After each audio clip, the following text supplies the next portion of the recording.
बहुत समय पहले की बात है। एक छोटे से गांव में एक बूढ़ा आदमी अपने बेटे के साथ रहता था। बूढ़ा आदमी बहुत ही मेहनती और समझदार था। उसने जीवन भर कड़ी मेहनत की थी और अपनी जमीन पर खेती की थी। जब वो बूढ़ा हो गया था और उसका शरीर कमजोर हो चुका था, लेकिन उसका मन अभी भी अपने बेटे के भविष्य के लिए चिंतित रहता था। बूढ़े आदमी का एक ही बेटा था, जिसका नाम रामू था।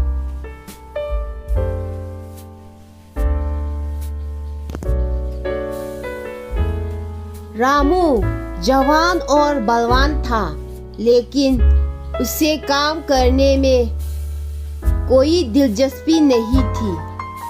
वह दिन भर गांव के नौजवानों के साथ घूमता और समय बर्बाद करता। बूढ़ा आदमी रामू को बार बार समझाता कि वह मेहनत करे, लेकिन रामू पर उसकी बातों का कोई असर नहीं होता था। एक दिन बूढ़ा आदमी बहुत बीमार हो गया।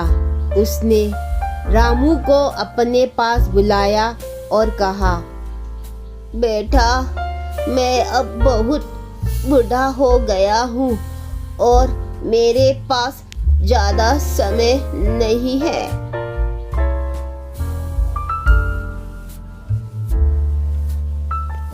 मैंने अपनी जिंदगी में बहुत मेहनत की है और मैंने खेतों में सोना बोया है।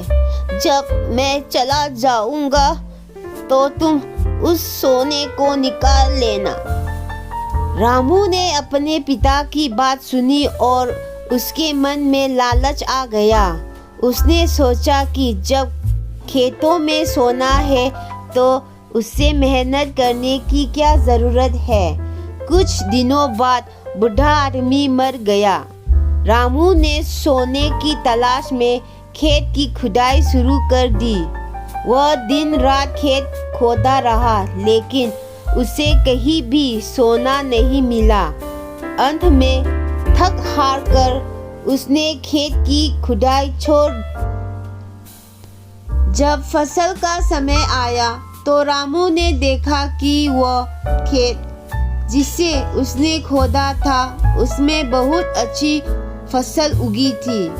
वह समझ गया कि उसके पिता का सोना मेहनत में ही छिपा था। उसने समझ लिया कि मेहनत ही असली धन है और मेहनत से ही सुख और समृद्धि आती है। उस दिन से रामू ने कड़ी मेहनत शुरू कर दी और अपने खेत में खूब मेहनत की। धीरे धीरे वह बहुत सफल किसान बन गया और खुशी जीवन जीने लगा। कहानी से सीख, मेहनत का फल मीठा होता है और असली धन वही है जो मेहनत से मिलता है। धन्यवाद।